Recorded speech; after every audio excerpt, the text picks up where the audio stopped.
34 दिन पहले चलती ट्रेन में एक सरकारी बिजली कर्मचारी को गोली मार दी जाती है।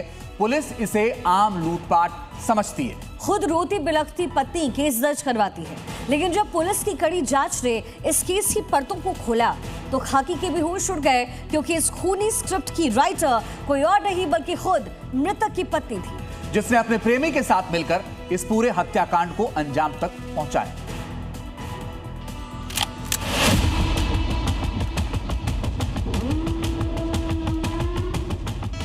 तारीख 11 जून 2026।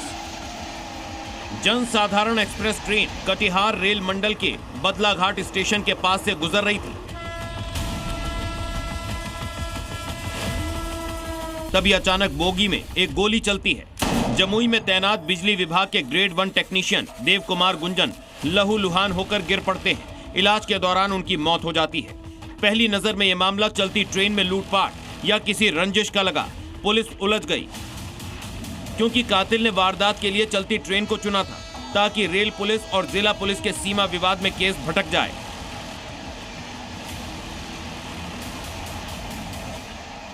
लेकिन अपराधी चाहे कितना भी शातिर क्यों ना हो, कानून के हाथ उसकी गर्दन तक पहुंच ही जाते हैं। एसआईटी ने जब वैज्ञानिक साक्ष्य और कॉल डिटेल खंगाली तो पुलिस के पैरों तले जमीन खिसक गई।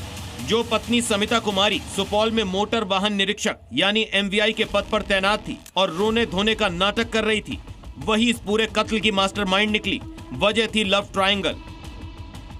एमवीआई मैडम का दिल जहानाबाद के अजीत कुमार पर आ गया था। दोनों के नाजायज रिश्तों के बीच पति देव कुमार गुंजन कांटा बन रहे थे। रास्ते के इस कांटे को हटाने के लिए दोनों सरकारी मुलाजिमों ने एक खौफनाक साजिश रची। जहानाबाद के कुख्यात शूटर राजू उर्फ धीरज को काम सौंपा गया। एडवांस की रकम मिलते ही शूटर ट्रेन में देव कुमार गुंजन के पीछे लग गया। जम्मू में तैनात विद्युत कर्मी देव कुमार गुंजन जनसाधारण एक्सप्रेस से अपनी पत्नी से मिलने घर लौट रहे थे। इसी ट्रेन में सवार शूटर राजू ने मौका पाते ही देव कुमार को गोली मार दी और मौके से फरार हो गया। लोगों को लगा कि हत्या लूटपाट की वजह से हुई है, लेकिन 34 दिनों तक चले पुलिस की जांच ने मैडम के इस परफेक्ट मर्डर प्लान के परखच्चे उड़ा दिए। दोनों अपने पति को मिलकर इनके पति को हटाने की अपने एक साजिश की तहत योजना बनाए और कॉन्ट्रैक्ट किलिंग के द्वारा अपने पति की उन्होंने हत्या करवाया।